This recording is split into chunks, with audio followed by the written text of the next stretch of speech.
వ్యాప్తంగా ఒక పథకం ప్రకారం జగన్మోహన్ రెడ్డి కుట్రబన్ని పథకం ప్రకారం దాడులు చేపిస్తా ఉన్నాడు. దానిలో భాగంగా తాడేపల్లి నుండి వచ్చినటువంటి డైరెక్షన్ ప్రకారం ఇక్కడ బొల్లా బ్రహ్మనాయుడు రౌడీల్ని గూండాల్ని ప్రోత్సహించి తెలుగుదేశం పార్టీ నాయకులు టౌన్ పార్టీ అధ్యక్షుడు షమీం ఖాన్ ని,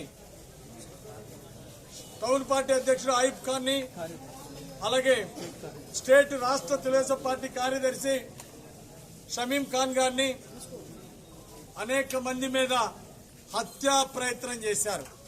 ఒక పథకం ప్రకారం తెలుగుదేశం పార్టీలో ఎవరైతే యాక్టివ్గా తిరుగుతున్నారో వాళ్ళని హత్య చేస్తే రేపు రానున్న ఎన్నికల్లో రిగ్గింగులు చేసుకోవాలా, ఆ విధంగా రిగ్గింగులు చేసి గెలుచుకోవాలని చెప్పేసి ప్రాణాలను కూడా బలిదీయటానికి వెనకాట్టలేదు జగన్మోహన్ రెడ్డి ప్రభుత్వం. ఇక్కడ ఉన్నటువంటి ఎమ్మెల్యే బొల్లా బ్రహ్మనాయుడు ప్రోత్సాహంతో ఈరోజు ఈ హత్యా ప్రయత్నాలు జరిగినాయి.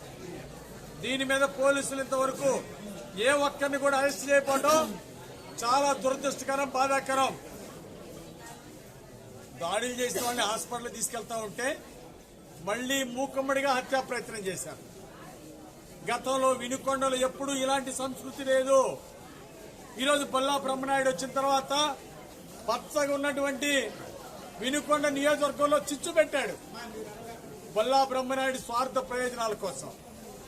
ఈరోజు తెలుగుదేశం వాళ్ళందరినీ భయభ్రాంతులు చేయడానికి ఇద్దరు ముగ్గురిని హతమారిస్తే భయభ్రాంతులు అవుతారు.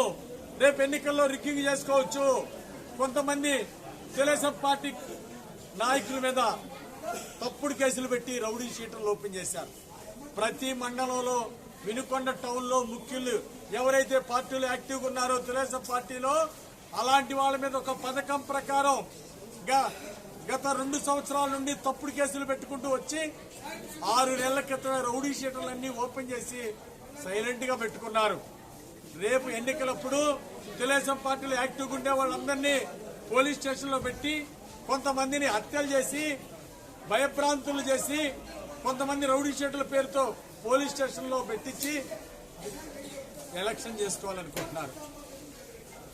ఈ విధమైన దుర్మార్గపు ఆలోచనతో ఎన్నికల్లో అక్రమ పద్ధతుల్లో, దౌర్జన్య పద్ధతుల్లో ఎన్నికల్లో చేసుకోవాలని ఈరోజు ప్రజల్ని భయభ్రాంతులు చేయడానికి ఒక పథకం ప్రకారం కుట్రబన్ని దాడులు చేయడం చాలా దుర్మార్గం.